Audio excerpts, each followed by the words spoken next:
आज हम तिल से बहुत ही टेस्टी और एक आसान मिठाई बनाएंगे। तो इसके लिए गैस पर एक कढ़ाई चढ़ाकर डाल देंगे 2 कप तिल।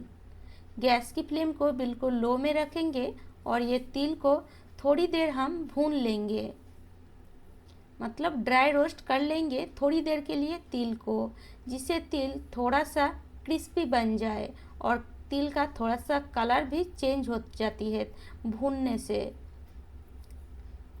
तो इस तरीके से आपको 1 से 2 मिनट ही ये तिल को भूनना है, बहुत ज़्यादा नहीं भूनिएगा, नहीं तो बहुत ज़्यादा कलर चेंज हो जाएगी। तो इस तरीके से लगातार चलाते हुए तिल को हम भून लेंगे। तो आप देख सकते हैं तिल का जो कलर है वो थोड़ा सा चेंज होने लगा है और बहुत ही बढ़िया एक सुगंध पूरे घर में फैल रहा है।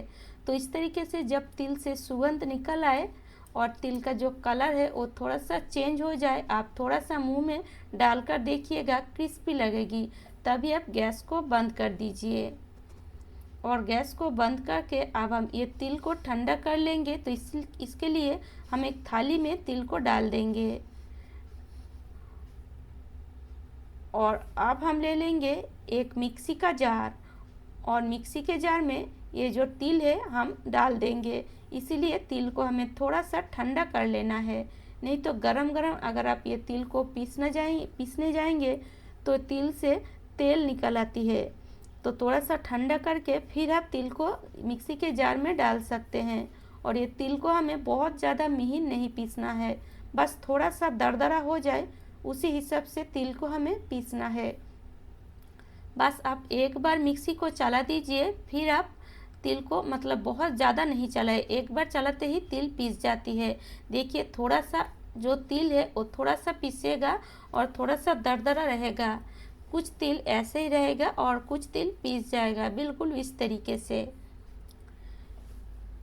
तो चलिए इसको साइड में रखते हैं और गैस पर फिर क्या कढ़ाई को चढ़ा कर हम डाल देते हैं गुड़। तो मैंने यहाँ जेहेतु 2 कप तिल लिए हैं तो इसीलिए हम यहाँ 2 कप गुड़ ले लेंगे।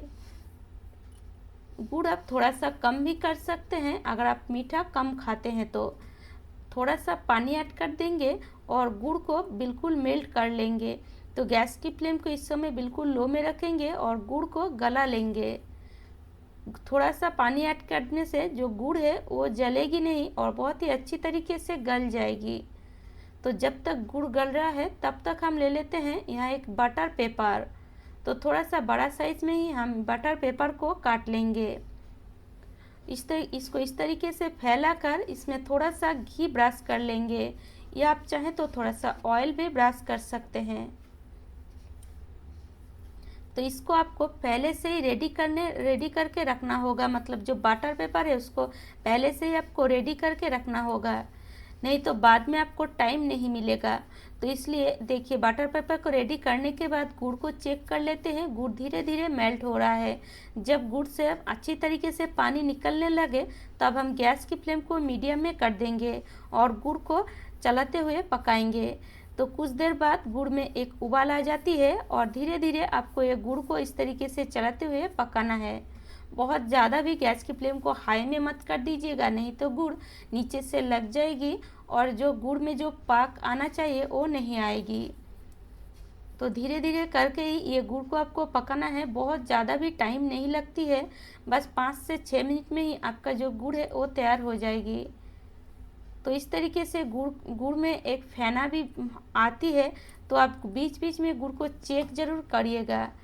3 से 4 मिनट के बाद गुड़ को हम चेक कर लेंगे। तो कैसे चेक करना है वो भी आप ज़रूर देखें।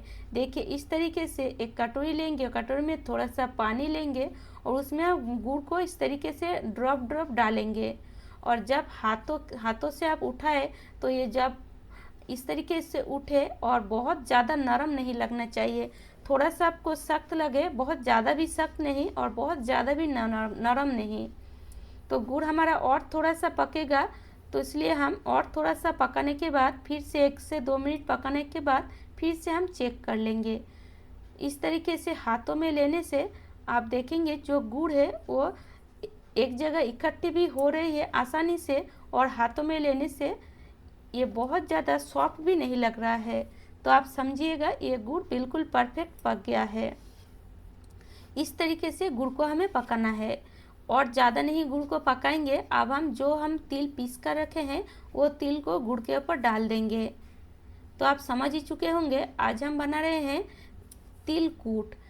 ये जो तिल है कूट कूट कर बनाया जाता है, मतलब शायद हमादिस्ता या चाकी में कूटते हैं, मुझे पता नहीं है, पर आज हम शॉर्टकट तरीके से ही बनाएंगे। जैसे बाज़ार में मिलती है वही उसी तरीके से ही बनाएंगे। मिक्सी में थोड़ा सा पीस लेने से हमारा काम आसान भी हो जाती है और ये जो तिलकुट है बहुत ही आसानी से बन जाती है। इस समय आपको बिल्कुल भी छोड़ना नहीं है, लगातार चलाते हुए ये तिल को गुड़ को अच्छी तरीके से मिलाना है।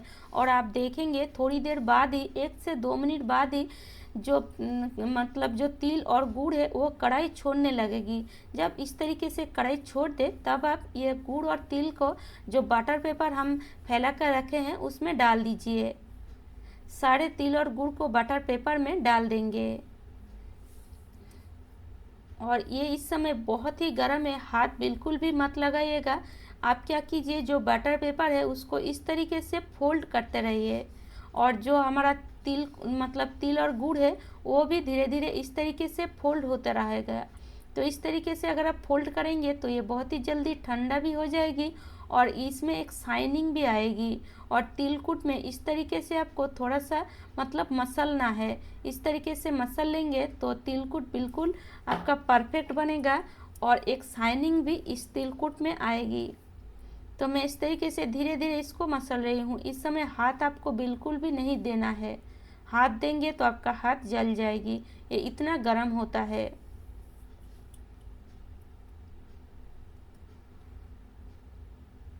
तो इस तरीके से लगभग 3 से 4 मिनट आपको ये लगातार करते रहना है, छोड़ना बिल्कुल भी नहीं है।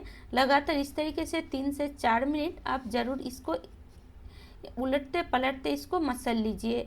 जब लगे थोड़ा सा ठंडा हो रहा है या ये ये गुड़ जमने लगा है तब आप इसको इस तरीके से हाथों से थोड़ा सा सेट कर लीजिए और आप एक ले लीजिए बेलन और बेलन से इसको थोड़ा सा बेल लीजिए। बेलन से आप बेलेंगे तो ये थोड़ा सा पतला होगा और बिल्कुल परफेक्ट बनेगा। हाथों से मत करने लगिएगा, नहीं तो हाथ आपका जो गरम है वो गरम से जल भी सकती है। तो इस समय जब मैं इसको बेल रही थी तो बहुत ज़्यादा इधर उधर ये जो बटर पेपर है वो चला जा रहा था। तो इसलिए मैं मेरे बेटे की मदद ली और थोड़ा सा इस तरीके से बेल ली।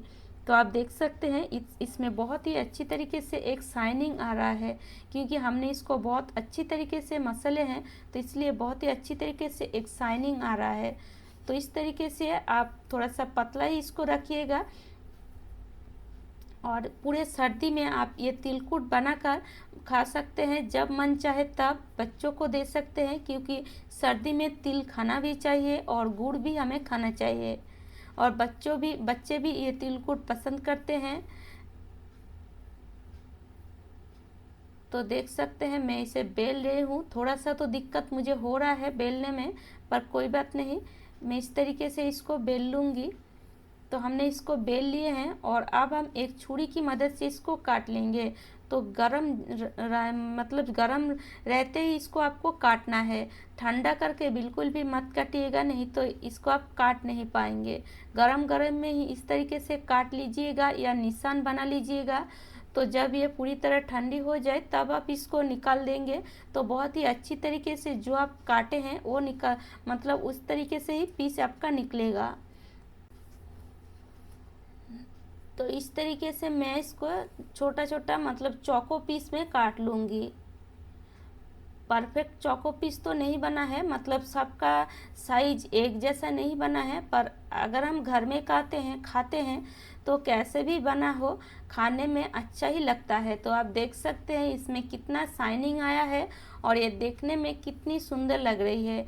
तो ये आप पूरी तरह तो ठंडा नहीं हुआ है, बस थोड़ा सा ही ठंडा हुआ है। तो इस तरीके से आप थोड़ा सा जब ठंडा हो जाए तब आप इसको इस तरीके से निकाल सकते हैं। और इस तरीके से आप पूरे सर्दी में ये तिलकुट को घर में ही बनाकर इंजॉय कर सकते हैं। दुकान से बहुत मतलब दाम देकर खरीदने से अच्छा है अगर हम घर में बनाएं तो हमारे मतलब सेहत के लिए भी अच्छा है और बहुत ही आसानी से बन भी जाती है और बच्चे भी बहुत ही पसंद करते हैं ये तिलकुट खाने में। तो उम्मीद करती हूँ दोस्तों आज का रेसिपी आपको अच्छी लगी है और अगर आपको मेरी रेसिपी थोड़ा सा भी अच्छी लगे तो लाइक कीजिएगा, शेयर कीजिएगा और मुझे कमेंट करके ज़रूर बताइएगा। और अगर आप इसी तरह नए नए रेसिपी देखना चाहते हैं तो मेरे चैनल को ज़रूर सब्सक्राइब कर लीजिएगा। तो इस तरीके से आप कोई भी बॉक्स में या एयरटाइट कंटेनर में डालकर इसको रख सकते हैं। तो चलिए आज यहीं तक, खुश रहे, स्वस्थ रहे।